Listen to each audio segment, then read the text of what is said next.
aquí y ahora está nuestro abogado Alfredo Vallarino ya en la mesa, listo para tocar un tema que yo creo que tiene a todo el mundo conmocionado, preocupado, y precisamente es el nombre que le ponen al tema del día de hoy. Es un poco fuerte, yo decía, dije, wow, es un poco fuerte, pero la verdad es una realidad que estamos viviendo y que tenemos que afrontar, y al final del camino es como dice el tema, ¿quién paga el muerto? Nuestro abogado está con nosotros ya, Alfredo Vallarino, y es referente al tema, al caso del señor, que bien ustedes pudieron ver en distintas ocasiones en los noticieros, que estuvo buscando ayuda, que llegó cargado en los brazos. Social, exactamente, con un fuerte dolor abdominal, y que lastimosamente ayer se informaba pues que fallecía, y bien podríamos decirse que podría ser una negligencia médica. ¿Cómo está? Bueno, ante todo, buenos días. Sí, definitivamente no es que una especie, es una negligencia médica en todos los lugares donde él haya concurrido. Nosotros tenemos que saber que los hospitales, incluso los privados, tienen la obligación de atender a cualquier persona que llegue en una condición de urgencia. Gracias por mencionar esto, cuando usted dice incluso los privados. Sí, incluso los hospitales privados. Cuando una persona llega para una consulta es una cosa, pero cuando una persona llega con una condición de urgencia, algo que tiene que atenderse de una vez, la persona tiene que agarrar al paciente, estabilizarlo y entonces remitirlo de repente a un hospital de carácter público. Pero no se puede dejar la atención. Ahora, hay prácticas y, bueno, vamos a empezar. Mira, ya que tocó eso usted, vamos a empezar por ahí. Hay prácticas en los hospitales privados que usted no puede llegar a urgencias, pero ahora mismo te dicen tiene que dejar su tarjeta de crédito abierta en caso de que se le haga algo o su seguro. Y si, ¿qué pasa si tú no lo tienes? Pero fue al primero que llegaste a alcanzar a llegar, pues. ¿Tienen por obligación que atenderte? ¿Y quién dictamina si es una urgencia o no? Porque para mí una urgencia puede ser un caso respiratorio. Sí, no, una urgencia que ponga en peligro la vida, ¿no? Okay. Claro. Una urgencia que ponga en peligro la vida, tienes que estabilizarla, no importa qué, y tú no puedes posarte. De hecho, yo he tenido pleitos con hospitales privados en donde me ha tocado llegar, por ejemplo, con mi papá en situación de urgencia cardíaca, y dice, sí, permítame el seguro, permítame la tarjeta de crédito, permítame tal cosa, sí, todo eso te lo doy, pero atiéndelo primero, velo atendiendo y yo me quedo aquí haciendo estas cuestiones. Es que tenemos que hacerle el ingreso, no tienes que hacerle el ingreso, tienes que atenderlo, pon al médico a atenderlo y después que tú lo atiendes, entonces vemos todo lo demás. Mientras mi papá o un familiar cercano de nadie no se muera, pues no va a haber mayor repercusiones entre que esa persona se puso a pedir o no semejante cosa antes de atenderla. Claro. Pero si algo llega a pasar, como tenemos la situación ahora ocurrió, porque eso no se atendió, entonces van a haber inmediatamente se inicia una investigación por un delito que se llama esto? el Ministerio Público. Tiene que hacer una investigación por un delito que se llama homicidio culposo. Es un homicidio por negligencia. ¿La familia de la persona que poner algún tipo de denuncia para poder? Sí la puede poner y también puede investigarse de oficio. Desde el momento en que hay la muerte de una persona en condiciones que son cuestionables, el Ministerio Público inmediatamente tiene que abrir una investigación. Ahora, no hay una junta directiva de médicos creada por médicos en el seguro que tiene que velar por esto y hacer también las preguntas y averiguaciones. Que bueno, son dos vertientes. A ver, la primera es para ver si te voto y te quedas sin trabajo. En mi criterio, todos deberían estar votados. Todos los que intervinieron en este asunto, todos deben estar votados. Pero eso es simplemente para decir, me quedé sin trabajo. Esos son los médicos. Claro. ¿Y pueden quitar la idoneidad o no la pueden quitar? Ojo, ahí tenemos que ver, porque yo no conozco las interioridades del caso y no me gustaría señalar a quién. No, en facultades. Claro, por eso he dicho a quién termine responsable de esto. Si a veces no es el médico, a veces de repente fue una secretaria afuera y la secretaria le dijo, no, aquí no te atendemos, no, y vete y no te atendemos. No puedo culpar directamente al médico. Pero a quien haya llegado esa responsabilidad y esa persona haya dicho que no, ¿verdad? Esa persona debe terminar de manera inmediata con una responsabilidad de carácter administrativa, que es, estás votado. O sea, eso no es una sanción para agarrar y decir, estás suspendida 3 días ni nada por el estilo. Eso estás votado. Y para los efectos de, aparte de estar votado, se inicia una investigación de carácter criminal. Esa investigación de carácter criminal es porque tú le causaste, con esa negligencia, le causaste la muerte a alguien. Se llama homicidio culposo. Es lo mismo que tienes cuando un médico hace malpraxis, es lo mismo que tienes cuando vas conduciendo por la calle borracho y mataste a alguien. Es exactamente el mismo delito y se le llama homicidio culposo, porque con una negligencia tuya le causaste la muerte a una persona. Eso está en la Constitución. Mira, Eso está en el Código Penal. Y en el Código Penal establece, claro, en la Constitución está lo que manifiesta de que todos tenemos las derecho. autoridades están obligadas a velar por la ley, los bienes, de las personas. Pero en el caso de la salud pública, los médicos están obligados a salvar la vida a cualquiera. Es parte además del juramento hipocrático y todo lo demás. Claro. Es todo un tema relacionado a los temas de salud. Los hospitales, a ver, les llega una persona en un estado en donde la vida de ellos está en peligro. Lo primero que les corresponde es estabilizar a una persona.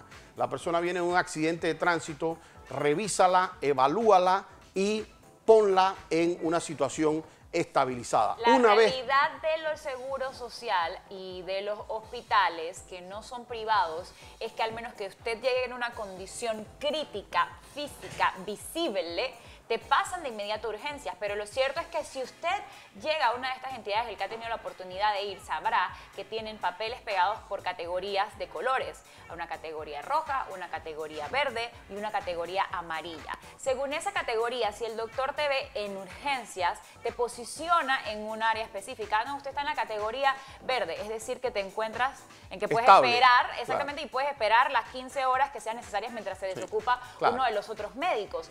Podemos decir entonces que este sistema también fue el que de repente hizo que ocurriera todo este tipo de negligencia. Yo tengo dudas, porque a lo mejor vieron al señor y dijeron, no, todavía el señor resiste un poquito más, un poquito de medicamento y listo. Y entonces te hacen esperar estas horas y es una negligencia también, podríamos decir, administrativa. O sea, no solamente con los doctores, podría yo denunciar a alguien más. Te diría que en principio es una deficiencia administrativa porque en efecto sería la manera correcta en que tú tienes que hacer una clasificación. Es decir, tiene que haber alguien con idoneidad suficiente para poder hacer esa clasificación. Tiene que haber alguien con cantidad suficiente en esa idoneidad para poder atender y poder discernir de manera rápida ante qué situación yo estoy.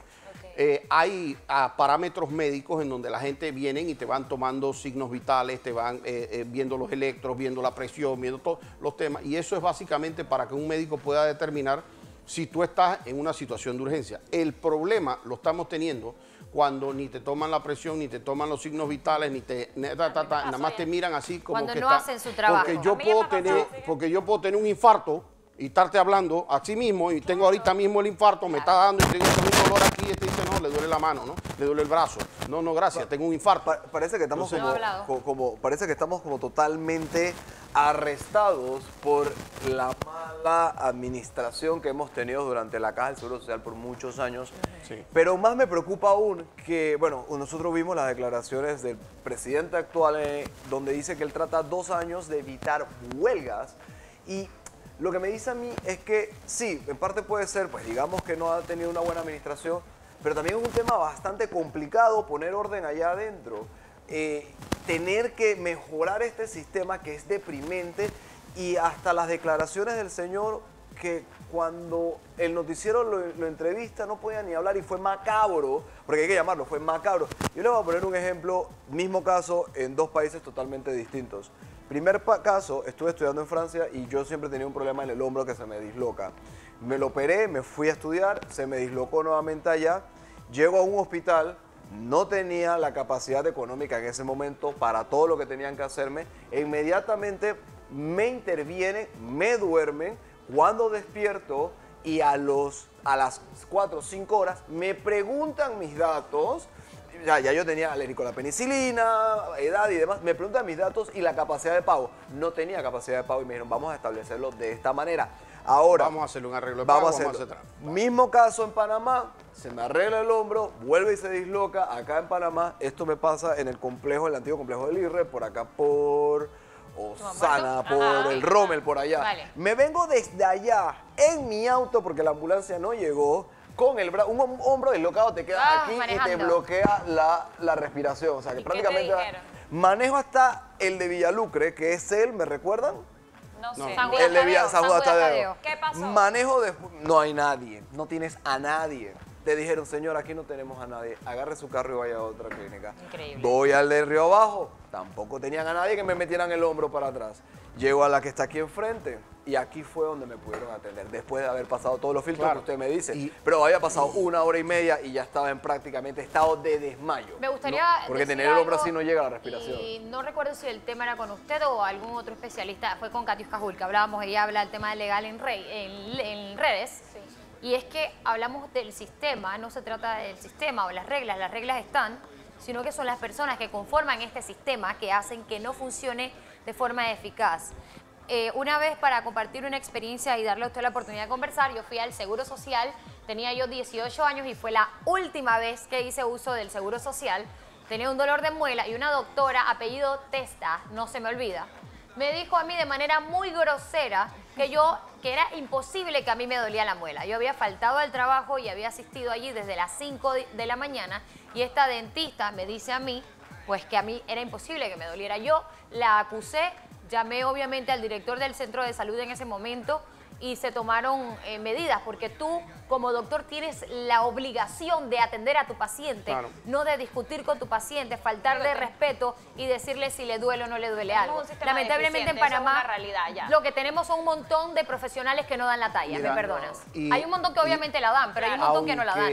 Aunque esto parezca ilógico, lo que se vincula con esto en el sistema penal acusatorio. Aquí el sistema penal acusatorio va a ayudar a, de alguna manera, a enderezar algunas de estas cosas. ¿Y por qué yo digo esto? Porque anteriormente tú tenías un tema de una negligencia médica y si tú ibas a presentar una denuncia penal por un homicidio culposo o una lesión personal culposa o tú habías tenido algún tipo de negligencia en ese sentido y tú ibas y querellabas al médico, pues tú te tenías que pasar 6 años subiendo, bajando escalera, entonces la gente decía, no, qué pereza. Y al no tener una certeza del castigo, pues los médicos también entran en una condición de impunidad. Ellos dicen, que haga lo que quiera, pues chille, haga lo que quiera, a mí no me va a pasar mayor cosa. ¿Pero para qué estudias una carrera que no te gusta? Y también estás en el tema administrativo, que habla un poco Alexis, que había también un poco de secuestro de los gremios y las cuestiones. Bueno, a los médicos no se les puede tocar mucho porque están en un tema.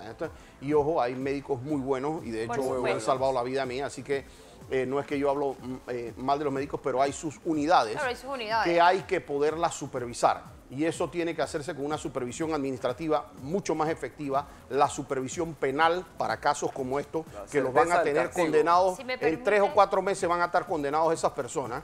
Y solamente para finalizar, ya viéndolo desde el punto de vista de lo que debe hacer el sistema, eso es lo que pasa cuando nos ponemos nada más a hacer clínicas, hospitales, cuestiones tal, y falta el recurso humano. Claro. Falta la Tylenol, el medicamento, pequeñas cuestiones. Entonces nos gastamos 400 millones de dólares haciendo un tema, pero no estamos invirtiendo en tener a un médico en urgencia para que logre determinar si hay una urgencia. No estamos invirtiendo en tener especialistas. No tenemos una escuela aquí en Panamá de medicina que esté realmente dotada de los recursos suficientes para tener mayores especialidades. Yo entiendo que con la escasez de recursos en cualquier trabajo te desanimas. Lamentablemente no me sé el apellido, pero los días que mi padre estuvo falleciendo, hubo un nefrólogo acá en Panamá que nos juró y perjuró que él no atendía en el Seguro Social. Y le pagamos un buen par de miles de dólares en clínica privada y a los 3 días me lo topé aquí en la especializada atendiendo en consultorio. También tenemos gente con mala actitud, abogado. Sí, claro, por supuesto que sí. Y nuevamente es por los temas de impunidad.